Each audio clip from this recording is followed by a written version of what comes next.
ونعوذ بالله من شرور أنفسنا ومن سيئات أعمالنا من يهده الله فلا مضل له ومن يضلله فلا هادي له ونشهد أن لا إله إلا الله وحده لا شريك له ونشهد أن محمدا عبده ورسوله صلى الله على النبي الأكرم. وقال الله تبارك وتعالى في القرآن المجيد والفرقان الحميد إنك لا تهدي من أحببت ولكن الله يهدي من يشاء. وقال النبي صلى الله عليه وسلم أصحابي كالنجوم بأيهم اقتديتم اهتديتم أو كما قال عليه الصلاة والسلام.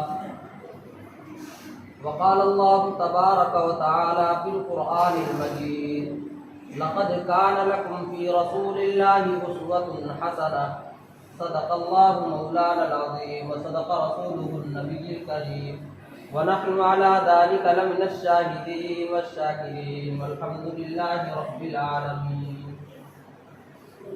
درود شریف پڑھ لیجیے جیسا کہ 12 ربیع الاول کا مہینہ بھی چل رہا ہے تو آپ کو درود شریف پڑھیں.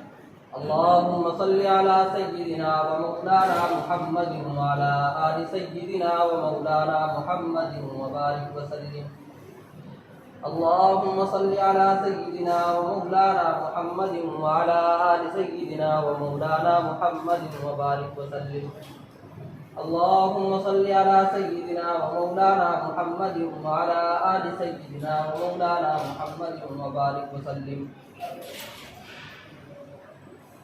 میرے محترم بزرگوں اور دوستوں، جیسا کہ پچھلے جمعوں سے تفسیر چل رہی تھی اور یہاں تک ہم پہنچے تھے کہ الحمدللہ رب العالمین الرحمن الرحیم مالک یوم الدین، ان 3 آیتوں کی تفسیر ہوئی تھی.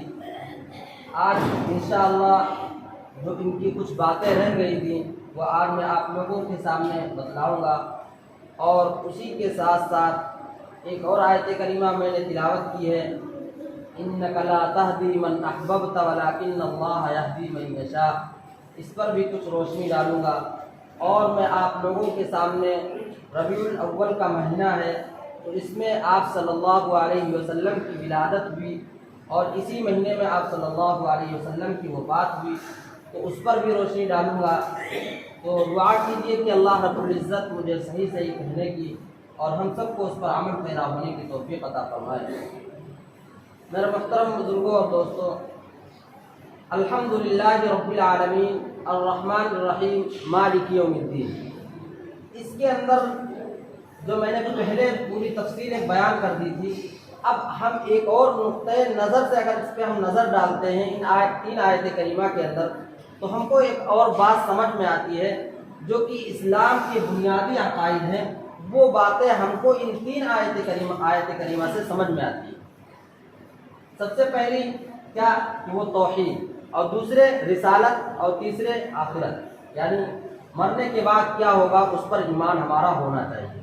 یہ 3 بنیادی اسلام کی بنیادی حقیقت ہے، یہ بنیادی عقائد ہیں، اور یہ سورہ فاتحہ کی 3 آیت کریمہ سے سمجھ میں آتی ہیں. الحمدللہ رب العالمین، اس میں فرمایا اللہ رب العزت نے کہ تمام تعریفیں اللہ کے لیے ہیں جو رب العالمین ہے. اب اس میں جو الف لام ہے اس سے تمام کی تمام تعریفیں اب اللہ ہی کی ہوں گی. بندہ کسی چیز کی بھی تعریف کرے وہ حقیقت میں اللہ رب العزت کی تعریف کرے گا. تو جب یہ بات ثابت ہو گئی کہ وہ حقیقت میں اللہ رب العزت کی تعریف کر رہا ہے تو اس سے پتہ چلا کہ اس سے تمام کی تمام چیزوں کو پالنے والا، تمام کی تمام چیزوں کو بنانے والا صرف اور صرف ایک اللہ ہی ہے. اس کے بعد دوسری آیت کریمہ جو کہ الرحمن الرحیم ہے، اس سے ہم کو کیا سمجھ میں آتا ہے؟ رسالت. اب کس طرح ہم کو رسالت سمجھ میں آتی ہے اس سے دوسری آیت کریمہ سے وہ سمجھیے کہ اللہ رب العزت نے فرمایا الرحمن الرحیم، جو کہ رحمان بھی ہے رحیم بھی ہے. اب جب رحمان بھی ہے رحیم ہے تو اس کی رحمت کا تقاضا ہے کہ اس کے بندے گمراہی پر نہ رہیں. اب جب رحمان ہے اور رحیم بھی ہے تو اس کی رحمت کا تقاضا یہ ہے کہ اس کے بندے جو ہے وہ گمراہی پر نہ رہیں. اب گمراہی پر نہ رہنے کے لیے اس کے لیے ضروری ہے کہ ایک رسول اور ایک نبی بھیجے جو لوگوں کی ہدایت کرے۔ تو اسی وجہ سے اس رحمت سے نکل کر آیا ہے کہ اللہ کے رسول صلی اللہ علیہ وسلم جو دنیا میں بھیجے گئے، اسی سے رسالت سمجھ میں آئی۔ اور قرآن کریم میں بعض جگہ ارشاد بھی فرمایا کہ وما ارسلناک الا رحمۃ للعالمین، یہاں رحمت سے جو مراد ہے وہ ہمارے نبی کریم صلی اللہ علیہ وسلم بھی مراد۔ تو دوسری آیت کریمہ سے ہم کو کیا سمجھ میں آیا کہ رسالت بھی ایک بنیادی عقیدہ ہے، یعنی توحید کے بعد اب جب ہم ایمان لے آئے، ایمان ہم لائیں گے تو کس طرح لائیں گے، کیا کس چیزوں پر چلیں گے، تو اس کے لیے ہمارے لیے ضروری ہے کہ ہم رسالت اور نبی کے طریقوں کو دیکھیں، وہ جس طریقے پر چلے ہیں ہم کو بھی اسی طریقے پر چلنا ہے، تبھی ہم ایمان میں اپنے مکمل ہوں گے۔ دوسری بات جو یوم آخرت، اب رسالت کی بات آ گئی تو یہی سے چلتے ہیں، ہم آپ کو 12 ربیع الاول کے بارے میں کچھ باتیں بتلا دیتے ہیں۔ جیسا کہ آج 8 ربیع الاول ہے اور آپ صلی اللہ علیہ وسلم کی ولادت کتنے ربیع الاول میں ہوئی، اور آپ صلی اللہ علیہ وسلم اس دنیا میں کتنے ربیع الاول کو تشریف لائے اور کتنے ربیع الاول کو اس دنیا سے گئے۔ یہ دو باتیں۔ پہلی بات تو یہ کہ آپ صلی اللہ علیہ وسلم کی ولادت کے بارے میں کوئی صحیح حدیث نہیں ہے کہ کس تاریخ میں ہے، صحیح حدیث کوئی نہیں ہے کہ کس تاریخ میں آپ صلی اللہ علیہ وسلم کی ولادت ہے، بلکہ علماء کرام کا، بہت سارے علماء کرام کا راجح قول 12 ربیع الاول کو قرار دیتے ہیں، لیکن احادیث کے اندر بہت سارے احادیث میں 3 ربیع الاول بھی آیا ہے، اور کچھ میں 9 ربیع الاول میں آیا ہے، اور کچھ میں 12 ربیع الاول۔ جلالین کی حاشیے میں بھی یہ بات لکھی ہوئی ہے کہ 9 ربیع الاول آپ صلی اللہ علیہ وسلم کی ولادت کا دن۔ اور علامہ ابن حجر عسقلانی جو کہ ایک بہت بڑے محدث گزرے ہیں، انہوں نے بھی یہ 9 ربیع الاول آپ صلی اللہ علیہ وسلم کی ولادت کو لکھا ہے۔ اب آپ صلی اللہ علیہ وسلم کی ولادت اسی مہینے کے اندر ہے۔ جب ولادت اسی مہینے کے اندر ہے تو ایمان کا تقاضا یہ ہوتا ہے کہ ہم لوگوں کو چاہیے کہ ہم کیا بنائیں، جشن منائیں۔ لیکن سن لیجیے، اگر اسلام اور ایمان اس کا تقاضا دیتا، اس کی دعوت دیتا، تو اس کا مستحق آپ صلی اللہ علیہ وسلم ہے، اور اسلام کے اندر اس بات کی کہیں پہ لکھا ہوا ہوتا کہ آپ صلی اللہ علیہ وسلم کا جشن منایا جائے۔ کسی قرآن کی آیت میں، حدیث کی کوئی سی حدیث، چاہے آپ ضعیف حدیث لا کر دکھا دیں، کسی ضعیف حدیث میں بھی اگر یہ بات لکھی ہو کہ جشن ولادت کا دن منایا جائے اور اس دن ہم جلد سے جلوس کریں، نعتیں پڑھیں، قمقمے لگائیں، اگر یہ کسی حدیث میں ہوتا اور اسلام اس کا تقاضا کرتا تو ہماری حدیثوں میں ہوتا، لیکن ایسا نہیں۔ اس لیے کہ جو بابرکت ہے شخصیت ہے، یعنی نبی کریم صلی اللہ علیہ وسلم، ان کی ولادت کو منانے کے بارے میں کہیں نہیں۔ ارے آج 100 سال صحابہ کرام اس دنیا میں زندہ رہے، 100 سال صحابہ کرام اس دنیا کے اندر زندہ رہے، کبھی کوئی تاریخ اٹھا کر دکھا دیں ہم کو کہ اس تاریخ میں فلاں صحابی نے آپ صلی اللہ علیہ وسلم کی ولادت پر جلوس کیا ہے، یہ جلسہ ہے، کہیں بھی نہیں۔ اسی طرح تابعین میں آ جائیے، تابعین میں بھی کہیں نہیں۔ حالانکہ وہ صحابہ اکرام تھے جو نبی کریم صلی اللہ علیہ وسلم سے اس قدر محبت کرتے تھے، اس قدر محبت کرتے تھے کہ ان کا تھوک بھی زمین پر گرنے نہیں دیتے، ہاتھوں پر اٹھا لیا کرتے۔ وہ اتنی محبت کرنے والے صحابہ اکرام، وہ جشن کبھی 100 سال کی زندگی میں کبھی نہیں منایا۔ تو ہم لوگ ایک جو ظاہری محبت کرتے ہیں، تو ہمارے اندر یہی ایک فطری تقاضا یہ ہے کہ ہماری جو محبت ظاہر ہوگی اسی جلد سے جلوس سے ظاہر ہوگی۔ اگر ایسا ہی ہوتا تو صحابہ کرام بھی کرتے، لیکن نہیں۔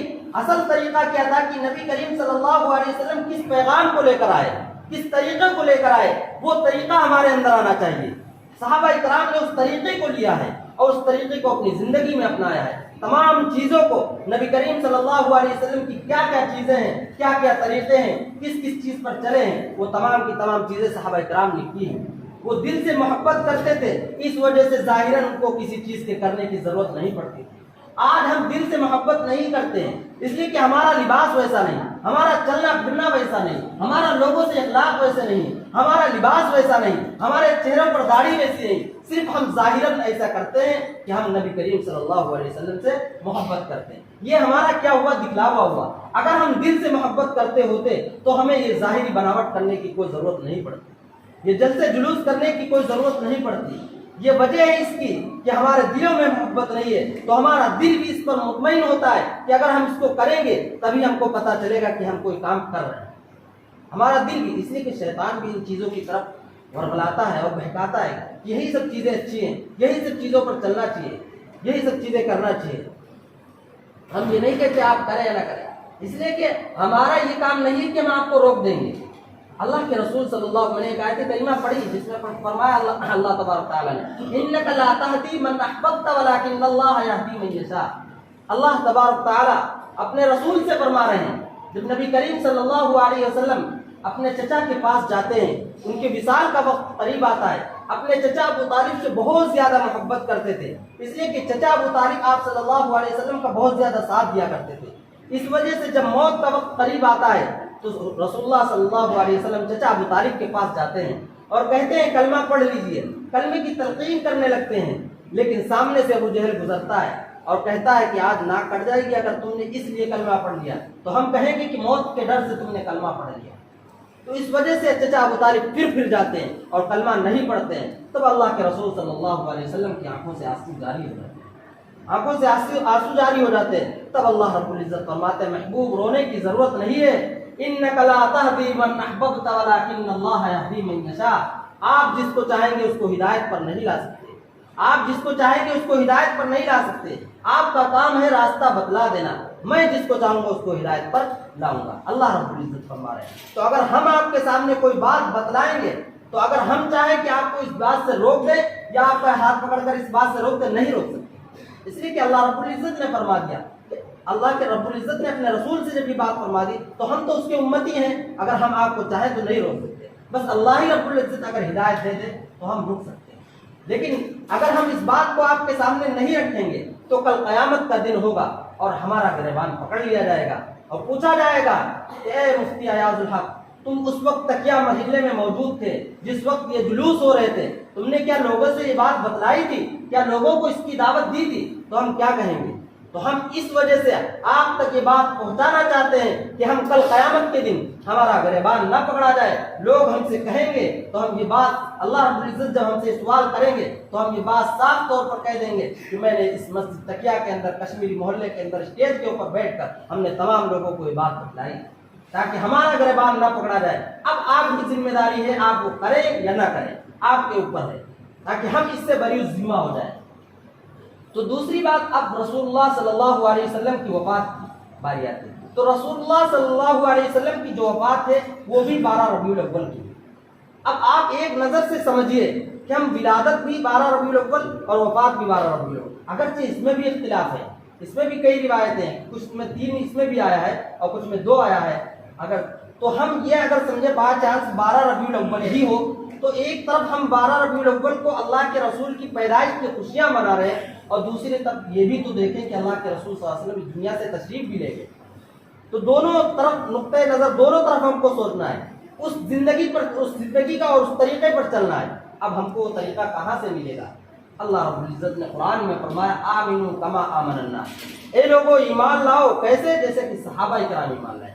آمنوا کما آمن الناس، آمن الناس سے مراد یہاں صحابہ کرام ہے، تو صحابہ کرام کی زندگی کو دیکھیں کہ صحابہ کرام نے کبھی کیا اس طرح؟ اب کہیں گے کہ یہاں جو ہوتا ہے وہ مولانا عبدالشکور صاحب نے کیا تھا، مولانا عبدالشکور صاحب نے جو اس کو ایجاد کیا تھا اس کو ایک مصلحت کے تحت کیا تھا، جو مصلحت تھی وہ اب مصلحت نہیں پائی جاتی، اس وجہ سے اب اس کو کیا جائے یہ گویا کہ اوروں کا طریقہ اختیار کرنا ہے۔ یہ جو مولانا عبدالشکور صاحب کی خدمت بہت بڑی ہے یہاں، جو انہوں نے اس کو ایجاد کیا تھا وہ اس وجہ سے تھا کہ لوگ شیعیت کی طرف مائل ہو رہے تھے، شیعیت کو اختیار کر رہے تھے، تو لوگ اس کو نہیں سمجھتے تھے، اس وجہ سے میں نے اس تاریخ کو پورا پڑھا ہے اور سمجھا ہے، تب پتہ چلا کہ مولانا عبدالشکور صاحب کی محنتیں کہ آج جو ہم سنی حضرات یہاں موجود ہیں۔ تو ہمارے لیے ضروری یہ ہے کہ اب ہم خود اپنی عقل سے سوچیں اور اپنے دماغ سے سوچیں کہ کیا طریقہ ہونا چاہیے، کیا اسی طریقے پر اگر ہم چلتے رہیں گے، اگرچہ ہم اس کو جائز قرار دیتے ہیں، ہم بھی کہتے ہیں کریں، لیکن جس طریقے پر مولانا عبدالشکور صاحب نے کیا تھا اسی طریقے پر کرنا چاہیے، جس طریقے پر کیا تھا اسی طریقے پر کرنا چاہیے۔ ہم یہ نہیں کہیں کہ اپنے جلوسوں میں الٹی سیدھی باتیں کریں، کیا بولتے ہیں اس کو، الٹی سیدھی باتیں، رس جلیبی کھائیں گے اور شیعہ کی لڑکی پٹائیں گے، یہ سب کیا ہے؟ یہ سب خرافات ہے۔ اس طریقے کو ہم کو نہیں بتلایا گیا تھا، ہم کو کیا طریقہ بتلایا گیا تھا؟ جس طریقے کو بتلایا گیا تھا اگر اس طریقے پر کریں تب بھی ہمارے لیے ایک گنجائش نکلتی۔ پہلی بات تو یہ ایک طریقے سے صحابہ کرام کے زمانے میں تو کہیں پایا ہی نہیں گیا،